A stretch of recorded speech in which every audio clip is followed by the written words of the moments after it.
Kembali lagi bersama saya Timothy Athanasios dan Anda masih menyaksikan Double Dose, membangun spiritualitas sehari-hari di tengah dunia yang bergerak terlalu sibuk ini. Let's rock!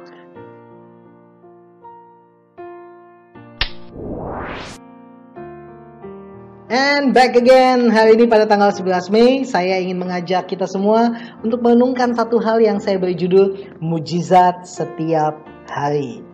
Dan ayat firman Tuhan saya ambil dari Keluaran pasal yang keempat, ayat yang ke-8, demikian bunyi firman Tuhan.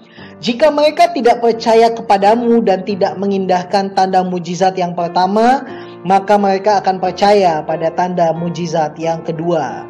Hari-hari ini orang seneng banget kalau dengar kata mujizat.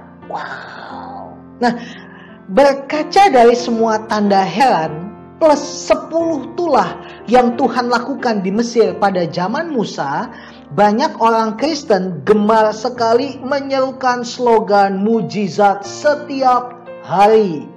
Tidak hanya dalam berbagai KKR dan kesembuhan ilahi, namun juga ibadah raya. Slogan ini memang menarik orang untuk datang melihat. Tetapi benarkah mujizat terjadi setiap hari?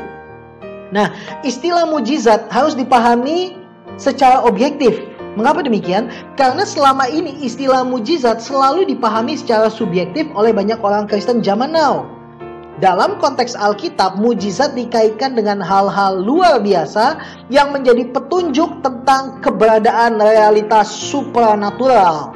Itulah yang dilakukan oleh Tuhan di Mesir, yaitu agar Mesir menyadari bahwa Tuhannya orang Israel itu ada dan hidup.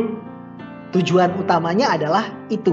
Nah, Anthony Flew mengatakan bahwa mujizat tidak akan terjadi seandainya alam semesta berjalan sesuai dengan kaidahnya. Sekali lagi ya, mujizat tidak akan terjadi jika alam semesta berjalan dengan kaidahnya. Ketika Tuhan menciptakan dunia ini, Ia juga menciptakan hukum alam, tatanan alam. Mujizat terjadi ketika Allah memutuskan untuk melakukan hal-hal luar biasa yang melampaui hukum alam itu. Jika mujizat terjadi setiap hari, maka artinya setiap hari Allah menginterupsi alam.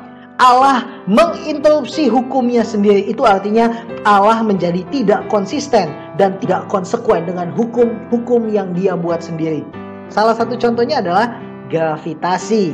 Setiap yang dilempar pasti jatuh ke bawah. Kalau kita lempar dan Allah menangkap setiap hari, Allah jadi nggak konsekuen.